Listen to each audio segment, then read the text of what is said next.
We always knew that the economic collapse of China was coming. So you would have an industrial collapse, a civilizational breakdown, and mass famine within 6 months. Here's the Chinese demography in 1950, standard pre-industrial pyramid. 30 years on, here we are. This is early industrial China, and this is the shape that terrified Mao. He saw a young and upcoming generation that would literally eat China alive, and his solution was the one-child policy. Years after one child, we get this. Not a lot of kids, but that big bulge of people in their 20s and early 30s. When Americans look at this, we see an up-and-coming generation that's going to take away everyone's engineering jobs and manufacturing jobs.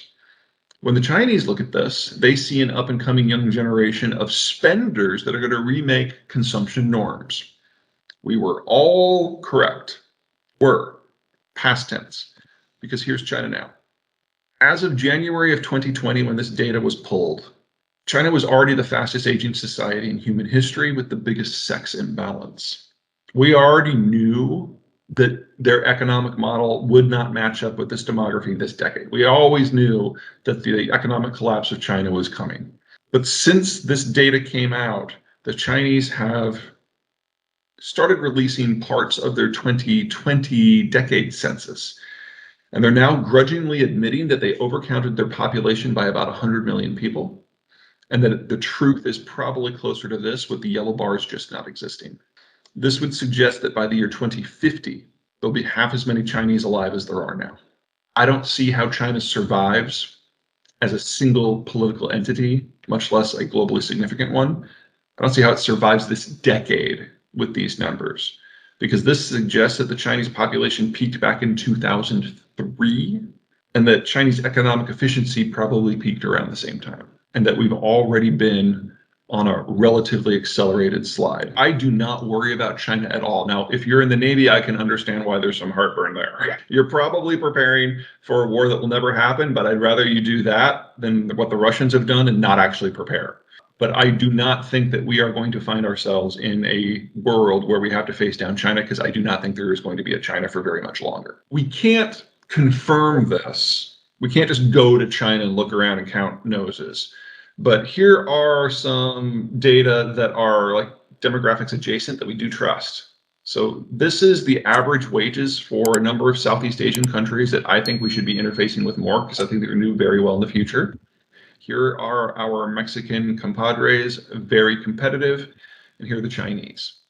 This is the fastest labor appreciation in human history, including during the Black Death, including during all wars. So we're looking at a 15-fold increase since 1999. Their labor effectiveness, productivity, has probably only increased by a factor of 2, maybe 3.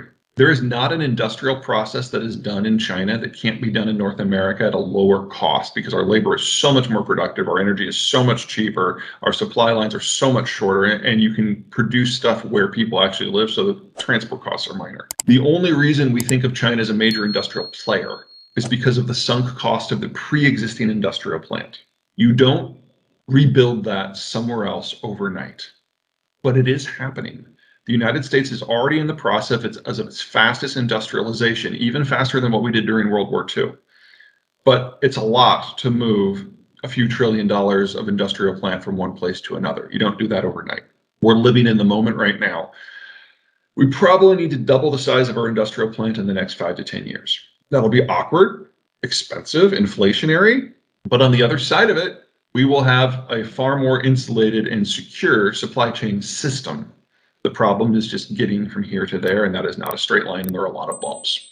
The Chinese plan has always been to let the Russians go first, just to kind of as a proof of concept.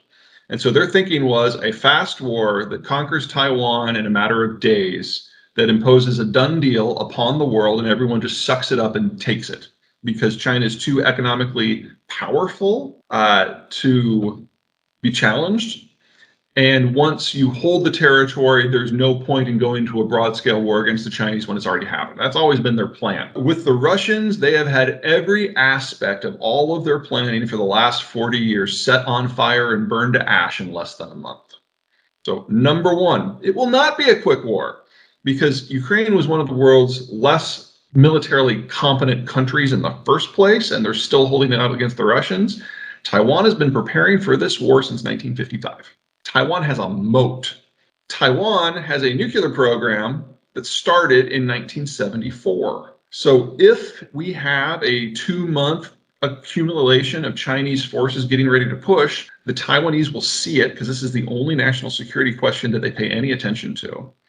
And they will make a nuclear device. And so the only way that the Chinese can even make an attempt on Taiwan is to text all of their soldiers at the same time and just say, everyone get to the coast, take a fishing boat with your buddies, and start moving on Taiwan. They know it is going to cost them 1 million troops just to get there. So it's always been a heavier carry than we would ever consider in the way that we operate. But for the Chinese, they know baked into the equation that it's going to be 1 million troops lost before they can even start the real war. And they now know from Ukraine that it's not going to be a pushover. Taiwan is mountainous, it's forested, as opposed to Ukraine, which is flat and open and very few forests. Russia has many flaws, but they're a massive producer of food and energy products. If you put the sanctions that we have put against Russia onto China, China imports 85% of their energy, 85% of that from the Persian Gulf, and they import 85% of the inputs that are necessary to grow their food. So you would have an industrial collapse, a civilizational breakdown, and mass famine within 6 months. And then you would probably lose 500 million Chinese over the course of the next year to famine. But I think the one that has scared the Chinese the most are the boycotts. BP and Halliburton didn't have to leave. They weren't doing anything that was sanctioned. But the super majors and the oil services firms and countless other firms left on a moral imperative prompted by individual shareholders and consumers. And in China, the idea that the average Joe or Jane can influence policy is so antithetical to their mindset that they had no idea this was even possible, much less it was going to happen. So everything that the Chinese have based their system and their strategic policy on for the last 30 years has been proven in the last 2 months to be utterly wrong. And they have to come up with a completely new plan. I don't think they can. I don't think they have